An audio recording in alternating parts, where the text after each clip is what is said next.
There are 6 types of genius. When people are not working in their top 2 areas of genius, they become very frustrated. And that's when people become burned out.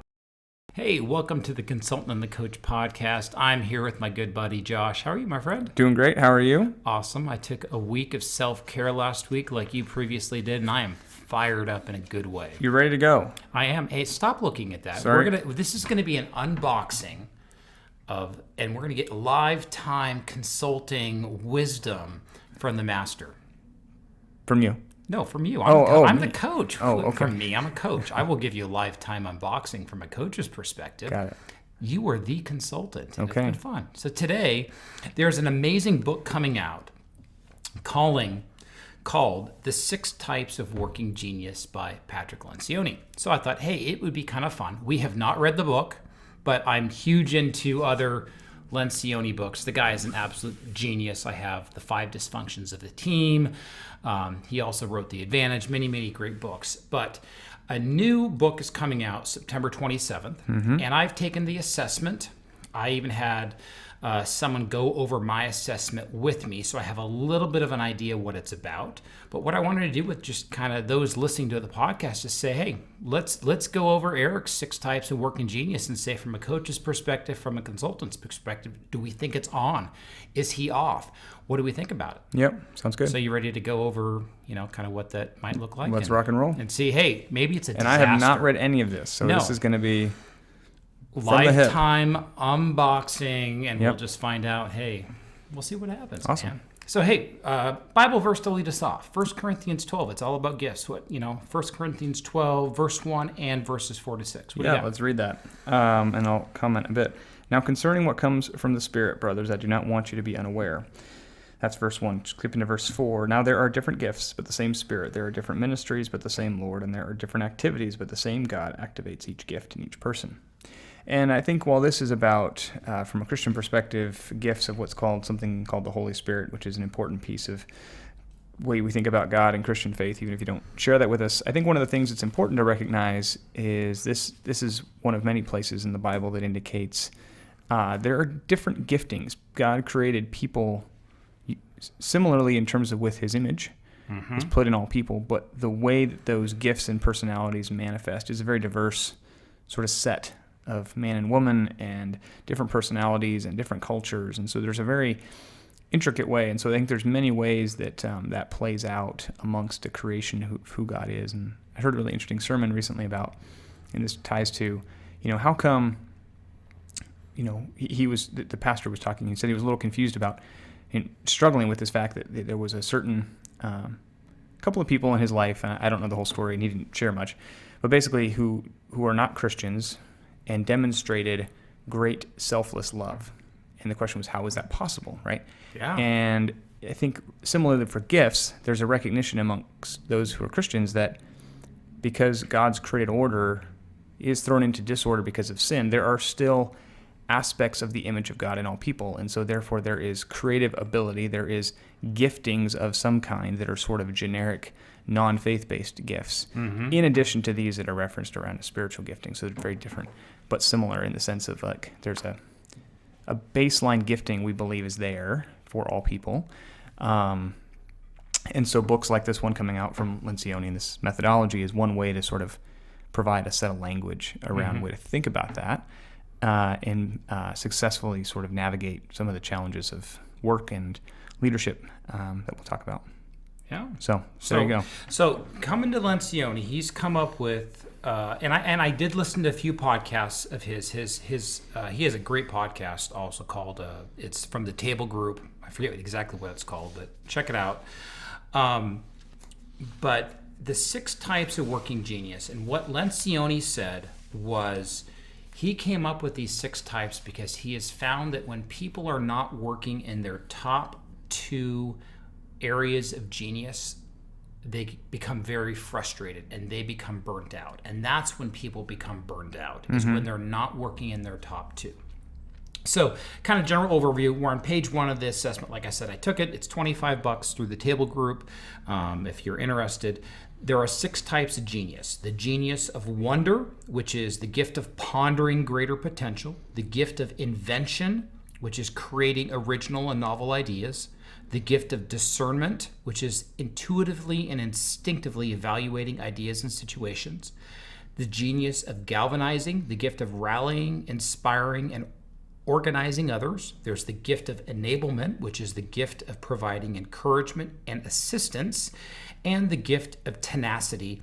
And he says the gift of pushing projects or tasks to completion to achieve results. So now let's get into page 2. What did he say? You know, I filled out the questionnaire to the best of my abilities. It's a number, and so what he said, my areas of genius, Erik, are invention and discernment. So he says, I'm great at, it says you're good at and enjoying creating original and novel ideas and solutions, and I'm good at enjoying using intuition and instincts to evaluate, assess ideas or plans. What do you think? Did he hit me spot on? Is that really what I'm great at? Or did he miss it? I mean, you know me. You've known me for 10 years. Yeah, no, I'm thinking here a little bit as we do the unboxing.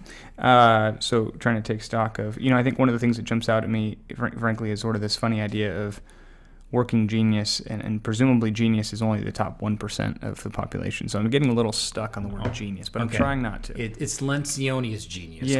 Yes, I know. They're good words for marketing. So good. Sorry. When we write our book, it is going to be great because you'll understand what words to use. So anyhow, sorry, I'm just getting that piece out. Mostly, I'm not trying to knock on it. It's fine. If you're listening to it, think of yourself as a genius, but just remember, almost no one really is. As I drink my kombucha, just about spit it everywhere. It's like, spit it out, dude. I'm sorry. This stuff drives me crazy. That's why I'm not a marketing genius. That's why I'm a strategy genius. Nonetheless, okay. All right, here we go. Invention and discernment.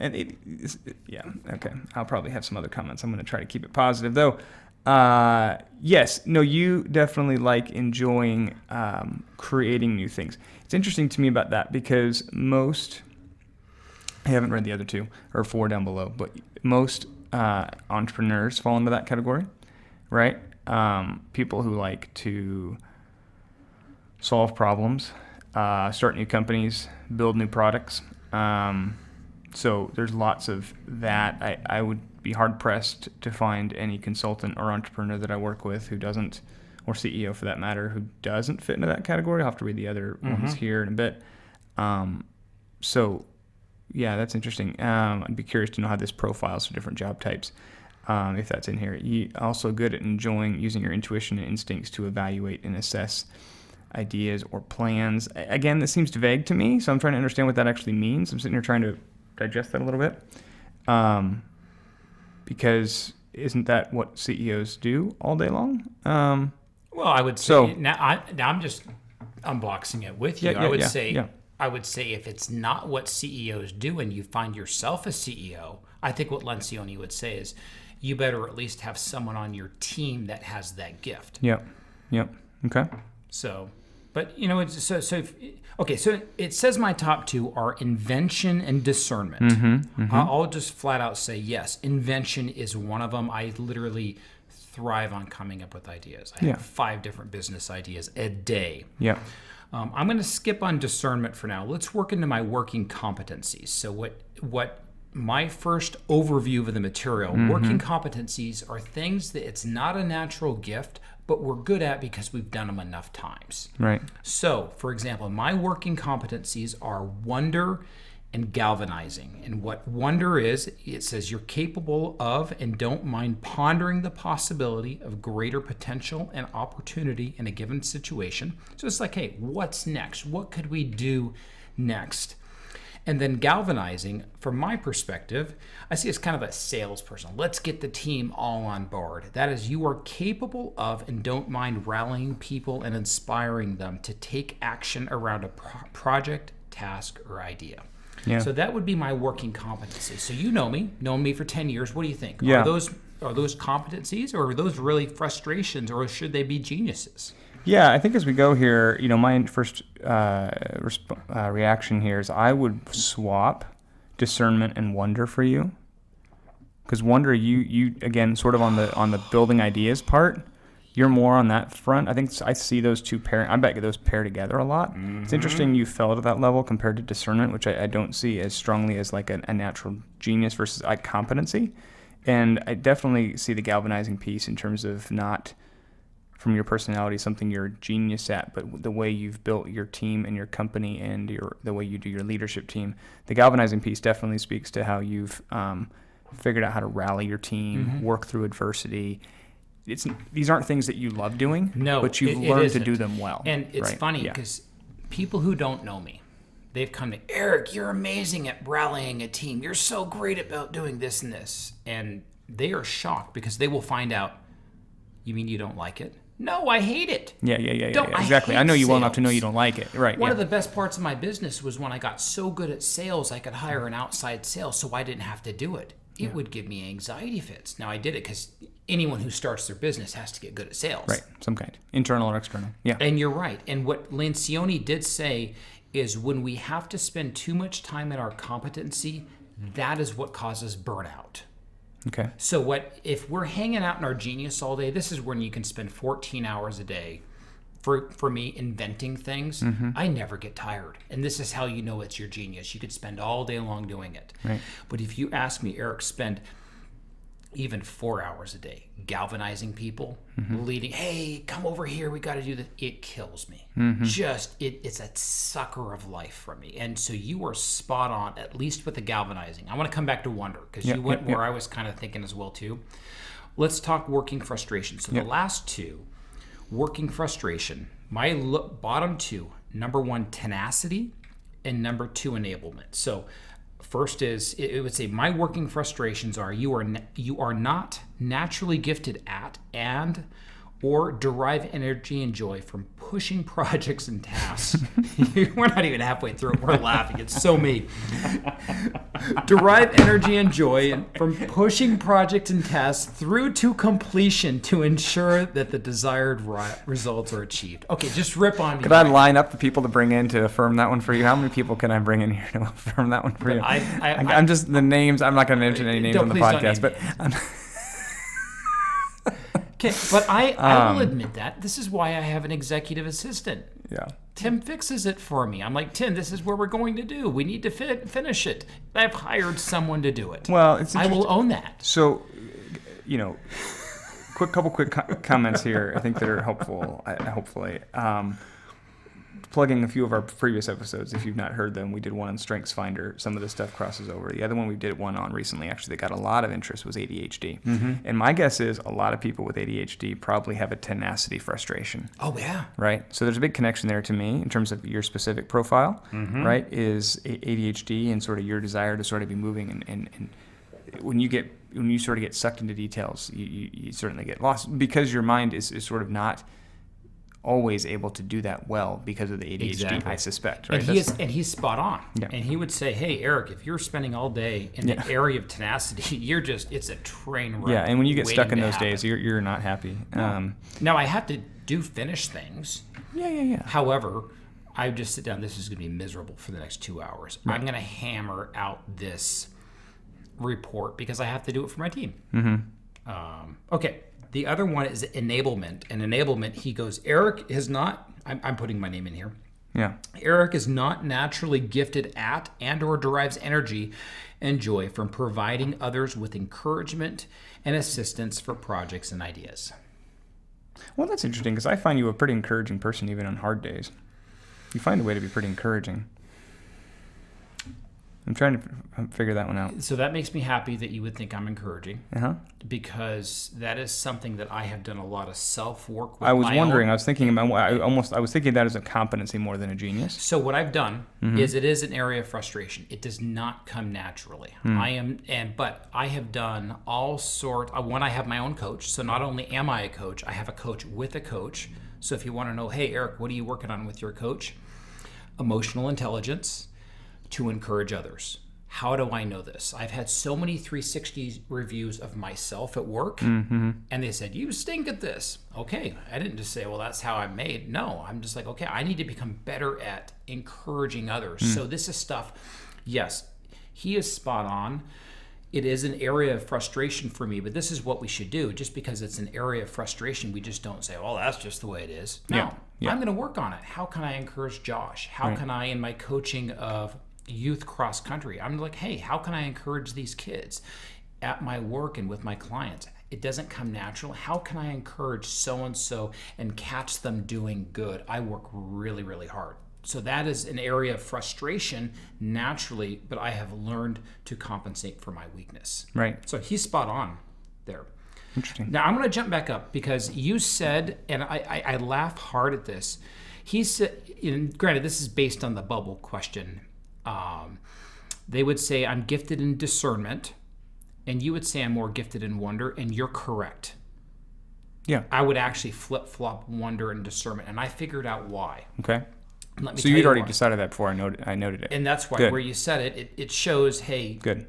you're arguably one of my best friends because you know the true Erik. You've Yeah. seen me get frustrated and Yeah. go off. And I think what this is,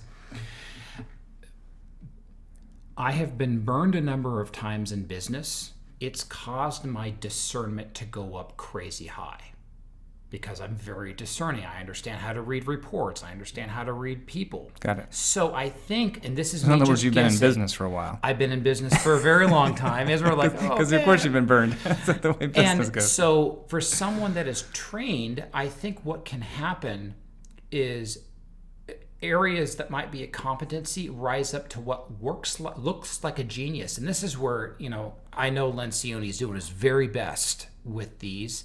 You can never just carte blanche read a report and say, this is who I am. Mm-hmm. You have to talk to friends like, hey, Josh, what do you think about this? You can't just take it hook, line. Is this truly how it is? And there's probably dozens of assessments the same way. Yeah. So I would say I would move discernment down to working competency, because if I'm discerning all day long, that does exhaust me. It kills me. And I would bring wonder up to working genius. And what I will say is I love wonder. I could spend all day in wonder. But what I have found is when I'm living in wonder, it drives everyone nuts.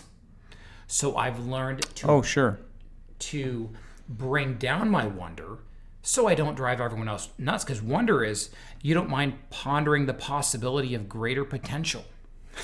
Yeah. I'm like, that's what I do. And what I've had other people say is, well, I'm never good enough for you then. No, I just like thinking of what the potential is. If you were to tell me, Erik, I broke the 4-minute mile, I ran 3:59, my mind's like, what can we do to get you to 3:55? Right. I love wonder. It's not that you didn't do a good job. Well, I wonder what's next. Yeah. Now I've had to learn, hey, taper that. Let's celebrate the 3:59 mile. Right. And then I'm going to cause myself to wait. Hey, Josh, what do you think's next? Yeah. And so this is where you were spot on. Flip-flop discernment and wonder. And, so my geniuses would be invention, wonder, competencies, discernment, or galvanizing. Those would be the two areas that would burn me out if I'm spending all day on those two areas. That would kill me. And tenacity and enablement. So Might as well just have you curl up in a ball and take 3 days off if you do those all day long. yeah. Now, so the rest of the report, what he would say is you should have at least your entire leadership team go take this. And you need to have everyone on your leadership team within your company that has, as a working genius, all 6.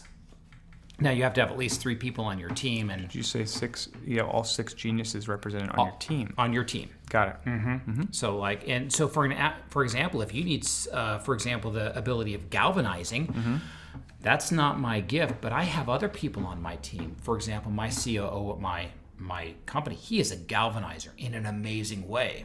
So I'm like, hey, can you go galvanize some people? And he's amazing at doing it. He could do it all day long. He hasn't taken the test, but I guarantee you his number one is galvanizing. And I think where I'm going, like I said, book comes out September 27th. We haven't read it yet. I think what Lencioni will say is you have to have all 6 on your team for a well-rounded team to make sure you're going in the right direction. All 6 on your leadership team. Let's think about that for a second. So invention, discernment, wonder, galvanizing, tenacity, and enablement. I wonder if you have a successful team.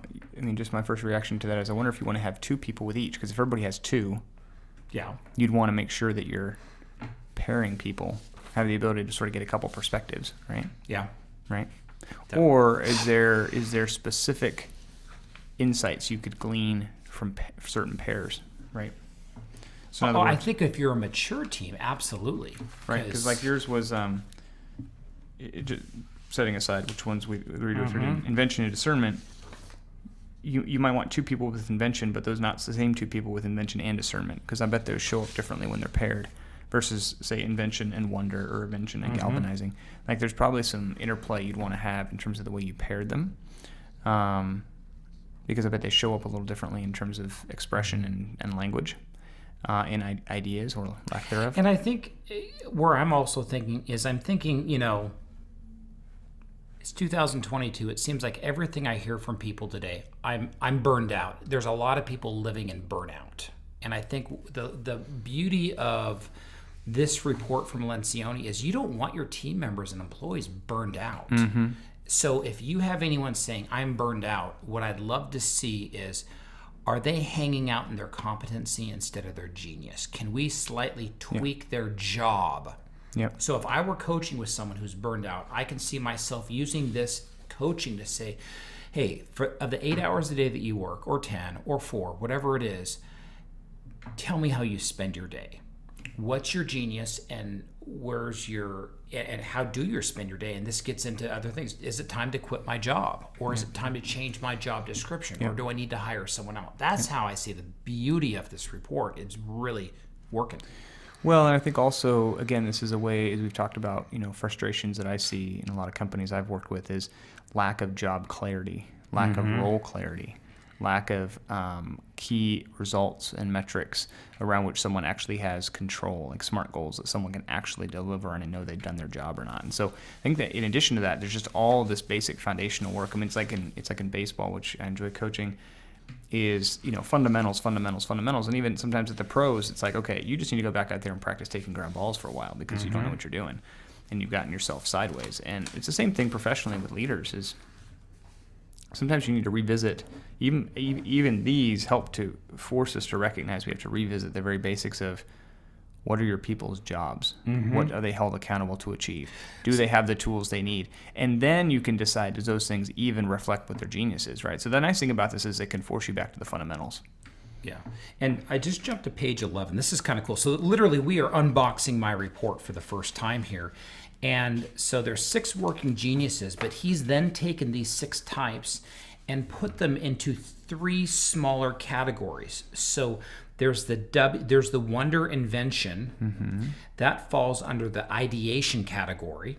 There's the DG, which is discernment and galvanizing. That's the activation. Yeah, I told you how this is going to pair together. I figured that was going to be the and case. then there's the ET, enablement tenacity, which is the implementation phase. Yeah. So, there's, of those 6, you can throw them into. And I would say... So what do you think about that? Well, and I would say the biggest gap that I tend to fill consulting-wise is the activation piece. Right? Why? Because you get C-suite leaders who fly in the ideation space and don't know how to implement, and implementers who want to implement but can't get clarity from their leaders. And it's usually a communications and a change management and a genius problem. And typically where I come in is to be able to fly somewhere between 50,000 feet down to 10 feet and explain everything, and then fly back up and get explanations, and then go back down and translate. And so they need you for that. Yeah. I do that a lot. So I would say, activation might be, once you ideate to the point where you have to implement, the time to hire consultants typically is likely in either the activation phase and or completing the ideation phase. So you can prepare to help the implementers implement. And of course, there's some kind of more traditional consulting that's called staff aug, and that would of course be implementation if you don't have the people you need for very basic, concise, concrete roles. But most of the consulting work I do is in that activation phase. And I'm just going to say, if this at all interests you, buy the report for yourself. It's only $25. So, give Lencioni his company the money. It's well worth the $25. I think I saw it's only $9.99 right now on a special on Amazon for for the book. Yeah. Oh, if you got to get it now to get it on the drop date. Well, hey, we'll put that link in our show notes. Absolutely. But the interesting thing, I was looking also, but he also gets into this report. The fascinating thing, impact on teams. This is interesting. So whether one has the gift of wonder, invention, discernment, galvanizing, enablement, and tenacity, he talks about the impact on your team that you're trying to lead. So this is where I get along really well with people who hang out and wonder in the area of wonder as well as invention. But the other four, I have a hard time with them, and I'm sure they have a hard time with me. And so that's kind of cool. And we could literally go for hours upon hours. So that's kind of the unboxing. So what do you think? If it were me, this is something I'm going to have my leadership team go through. I think it's going to be helpful for us to talk about it. What do you think?